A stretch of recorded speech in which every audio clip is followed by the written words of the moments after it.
So I truly think that the world has gone batshit crazy. I had to get out of my office and go for a walk because people are bugging the hell out of me. And this is just a rant. It's not like I'm having, emotional issues over it or I'm gonna go hurt myself. But I'll tell you, I went on a page. A lady came up to me this morning and she said, you should do a show on bicycle safety and what is and isn't in the rules, because people don't know. So I went on a page that specializes in bikes and just asked, hey, if you guys know anybody. So then some guy comes on there and he starts ranting about how much he doesn't like me and how he hopes nobody helps me and he thinks I suck and that my business model is bad, and one of the restaurants that I represent leaves their bottles in the back of their business. Like I have any fucking control over that. And it's like, so I'm getting in this conversation with this dude and just totally hateful person.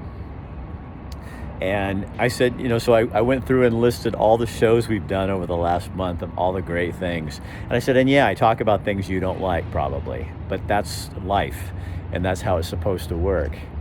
And then somebody comes on a page and they called downtown Springfield a shithole. And that's my town. So I get kind of irritated. So I go on the page. I said, actually, downtown's really nice right now. And I just went to a new restaurant last night for the first time. It just opened, called the Tavern on Main Street. It's officially open. Last night I went and had dinner there last night. And I said, and it looks just like, God, it's almost like you're in New York City inside of it. Some guy comes on and says, have you ever been to New York City? I obviously not, because nothing in Springfield looks like New York City. And I said, well, I have been to New York City. My wife's cousin lives there, and I've been there many times, and this place looks to me like New York City. And he hasn't been there. Granted, this guy admits he hasn't been there. But then he says, well, I'll one-up you. My wife used to live blah, blah, blah nearby. And I'm like, so I write on there, so now we're one-upping each other? So next, do we get out the tape measures? I'm like, oh, God. It's like, oh, my God. It's a beautiful day, and you can't write anything online without people getting their, as my mom used to say, tit in a ringer.